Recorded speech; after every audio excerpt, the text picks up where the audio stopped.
नमस्कार, मैं हूं प्रशांत भारद्वाज और आप देख रहे हैं न्यूज रूम पोस्ट। पाकिस्तान में महंगाई ने कोहराम मचा रखा है। लोग दाने दाने को मोहताज हो गए हैं। खाने पीने की चीजों के दाम आसमान छू रहे हैं। भूख मिटाने के लिए लोगों को मौत का सामना करना पड़ रहा है। बीते दिनों आटा खरीदने के लिए ऐसी भगदड़ मची कि 4 लोगों की मौत हो गई। बिजनेस स्टैंडर्ड की एक रिपोर्ट के मुताबिक पाकिस्तान का CPI यानी कि उपभोक्ता मूल्य सूचकांक 24.5% के पार हो चुका है।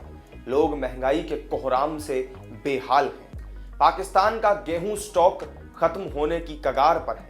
मजहब की बुनियाद पर मुंगेरी लाल के हसीन सपने देखते हुए जिस मुल्क की नींव जिन्ना ने रखी थी, उसके खैबर पख्तूनख्वा, सिंध और बलूचिस्तान प्रांत में आटे के लिए मारामारी मची हुई है। महंगाई 25% की रफ्तार से बढ़ रही है। विदेशी मुद्रा भंडार महज 41,000 करोड़ बचा हुआ है, जिससे केवल 3 हफ्तों का इंपोर्ट बिल ही चुकाया जा सकता है। ये पिछले 8 सालों में सबसे कम है। इस मुश्किल घड़ी में पाकिस्तान IMF और चीन के अलावा जिस एक देश की तरफ उम्मीद भरी निगाहों से देख रहा है, वो है सऊदी अरब। 5 जनवरी 2023 को द गार्जियन में लिखे एक लेख में पाकिस्तान के प्रधानमंत्री शहबाज शरीफ ने दुनिया भर के देशों से मदद की अपील की थी। पाकिस्तान के विदेश मंत्री इशाक डार ने भी प्रेस कॉन्फ्रेंस में बताया कि सऊदी अरब से कुछ दिनों में पैसे उन्हें मिलेंगे। इसके ठीक बाद आज मंगलवार को सऊदी के क्राउन प्रिंस मोहम्मद बिन सलमान ने पाकिस्तान में $10 अरब का निवेश करने पर विचार करने को कहा है। पाकिस्तान के सेना प्रमुख बनने के 1.5 महीने बाद ही जनरल सैयद असीम मुनीर 5 जनवरी को सऊदी अरब के दौरे पर गए थे। इससे पहले बीते साल मई में सऊदी अरब गए पाकिस्तान के प्रधानमंत्री शहबाज शरीफ को सऊदी से कुल $8 अरब का राहत पैकेज लेने में कामयाबी हासिल हुई थी। इस समय सऊदी ने पाकिस्तान को तेल के लिए दी जाने वाली वित्तीय राहत को भी दोगुना करने का वादा किया था। अगस्त 2018 में इमरान खान पाकिस्तान के प्रधानमंत्री बने थे और इसके बाद पहले ही महीने में वो सऊदी अरब के दौरे पर गए थे।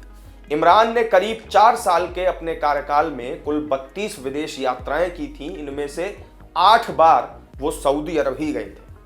वैसे ये कोई पहली बार नहीं है जब पाकिस्तान ने सऊदी अरब से मदद मांगी हो। सऊदी अरब पाकिस्तान के लिए हमेशा से भीख मांगने के लिए एक मुफीद मुल्क रहा है। इसकी कुछ वजह भी हैं, जैसे कि दोनों सुन्नी बहुल मुस्लिम देश हैं। 1979 में जब इस्लामिक क्रांति की शुरुआत हुई थी तो इसका केंद्र ईरान में था। ईरान के शिया बहुल देश होने की वजह से सऊदी अरब इस क्रांति से बहुत ही डरा हुआ था। इसे काउंटर करने के लिए सऊदी अरब ने पाकिस्तान, भारत समेत सुन्नी मुस्लिम वाले देशों में पैसे भेजने शुरू किए। इससे वहाबी मुस्लिम दुनिया भर के देशों में मजबूत हुए और इस पूरे क्षेत्र में सूफी इस्लाम की मौजूदगी कम हुई।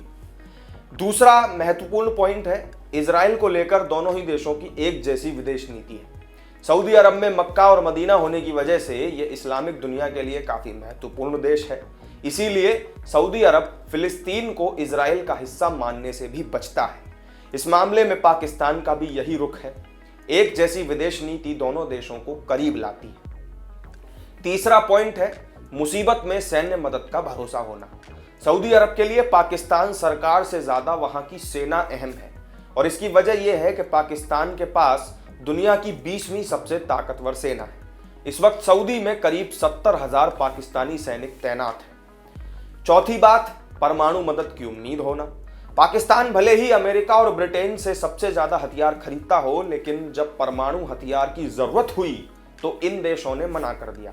सऊदी अरब को यह बात अच्छी तरह से पता है कि पाकिस्तान दुनिया का इकलौता ऐसा देश है जो सऊदी अरब को एक इशारे पर ही परमाणु टेक्नोलॉजी या हथियार मुहैया करा सकता है। 5वां पॉइंट है, स्किल्ड लेबर। पाकिस्तान की मिनिस्ट्री ऑफ ओवरसीज और ह्यूमन रिसोर्स का कहना है कि 2022 में 26 लाख से ज्यादा पाकिस्तानी सऊदी अरब में नौकरी कर रहे हैं। इनमें 10 लाख से ज्यादा स्किल्ड लेबर है। सऊदी अरब की कुल जनसंख्या में पाकिस्तानी लोगों की आबादी 10% है। दोनों देशों के बीच $2 अरब से भी ज्यादा का सालाना व्यापार होता है। इसलिए दोनों ही देश एक दूसरे के लिए बेहद अहमियत रखते हैं। पाकिस्तान को इस समय किसी दूसरे देश या संस्था से कर्ज कम से कम अभी तक तो नहीं मिला है। वहीं दूसरी तरफ कमजोर वित्तीय हालत की वजह से पाकिस्तानी रुपया लगातार डॉलर के मुकाबले कमजोर हो रहा है। अगले कुछ महीनों में पाकिस्तान को विदेशी कर्ज के तौर पर 30 अरब डॉलर से ज्यादा चुकाने हैं। यही वजह है कि पाकिस्तान के डिफॉल्टर होने की आशंकाएं लगातार बढ़ रही हैं। ऐसे हालातों में अगर सऊदी अरब पाकिस्तान को 10 अरब डॉलर की मदद कर भी देता है तो फिर भी पाकिस्तान को कर्ज तोड़ने के लिए 20 अरब डॉलर की और जरूरत पड़ेगी। और इतना ही नहीं, देश की अर्थव्यवस्था को गति देकर इकोनॉमी को मजबूत बनाने के लिए भी पाकिस्तान को पैसों की जरूरत होगी। लिहाजा केवल सऊदी अरब से मिली भीख से पाकिस्तान का ज्यादा कुछ भला होने नहीं वाला। तो इस वीडियो में मेरे साथ फिलहाल इतना ही। सऊदी अरब पाकिस्तान की मदद करेगा या नहीं, इस पर आपका क्या मानना है कमेंट करके जरूर बताएं। वीडियो अगर पसंद आया हो तो लाइक शेयर कर दें, साथ ही चैनल को सब्सक्राइब अगर नहीं किया हो तो जरूर कर लें। फिर मिलेंगे आपसे एक नई वीडियो में नई जानकारी के साथ। तब तक के लिए दीजिए इजाजत। नमस्कार।